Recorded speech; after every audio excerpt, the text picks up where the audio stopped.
All right. Good morning. It is Monday, April the 6th, 2026. Hope everyone had a nice weekend, Easter weekend.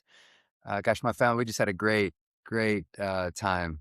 Um, really good Easter. So hope all of you did as well. I thought the pink shirt was appropriate for the Monday after Easter, but Strack's still on the road. So Florida, I think today he takes off he's in Texas for a bit, both in Dallas and Austin, um, cruising around somewhere out there.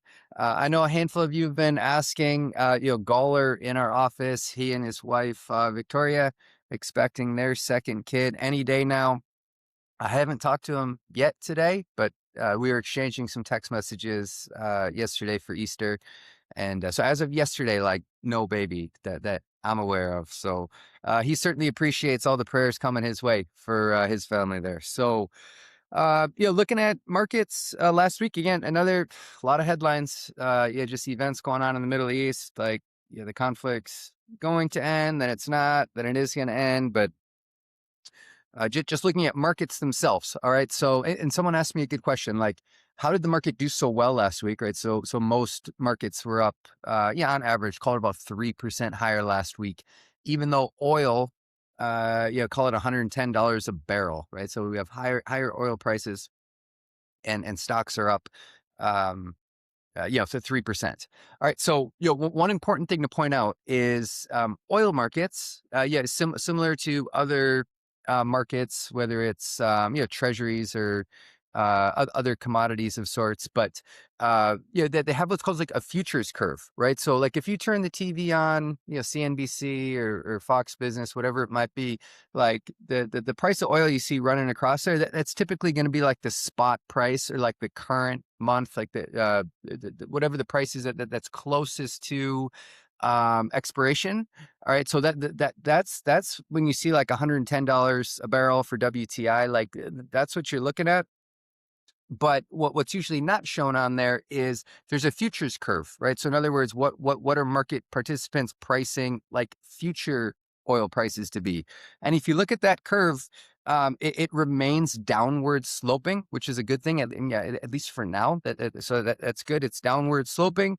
Whereas if you look at what market participants are expecting oil to be at, like later this year, it's like back to $70 a barrel. All right. Now, if the contracts further out become elevated, like that's a risk that the market's not yet pricing. So we'll see the way that plays out. The other thing I wanted to bring up, just because we're inevitably like in our office, that this is what guys are going to talk about in the locker room. All right, we have some big mega initial public offerings that are going to be coming to the market here. It sounds like in the coming weeks, months, maybe. But SpaceX, OpenAI, and Anthropic may be going public soon. So some whispers going out there.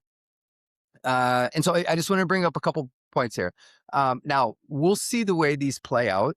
And of course, there's always, there can be anomalies of sorts, but just in general, it's a fact that most IPOs are really bad investments, like over those first couple of years. Okay. So what almost always happens is you get that a first day pop, right? So again, if you turn on the TV, it'll be like, oh, SpaceX, if for example, it's trading, it's up 30% today, right? So you see that a lot for IPOs, but unless you were, in like the venture capital funds that happen to own those prior to IPO, like for most market participants they don't participate in that first initial pop on that first day. And then so what happens is after that pop, and there's a ton of data on this, and I would encourage anyone just to look on your own, but some call it like the new issue puzzle.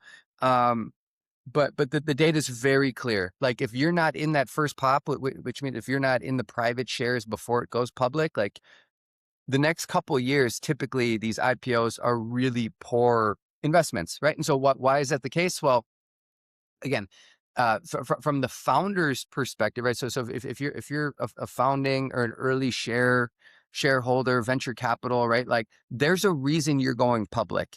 when they do, right? And so many times, like the only reason you would is if you feel like, hey, the valuations of the firm are worthy of like cashing out, like that's what they're doing. That they're going into the market, and many of the founders are selling shares, and you wouldn't do that unless you thought you were pretty happy with the share price you're getting, right? So just like for example, perspective here, kind of these some initial whispers on the valuation of SpaceX in particular. It's looking at 1.75 trillion valuation. All right, so if it ends up IPOing at a 1.75 valuation, what that means is um, from a price to sales ratio, price to sales, that's going to be trading at 100 times sales. All right, 100 times sales, because like and the price you pay matters. And I'll show you what I mean here. All right, so just to put in perspective, like how high of a price you're paying at 100 times sales.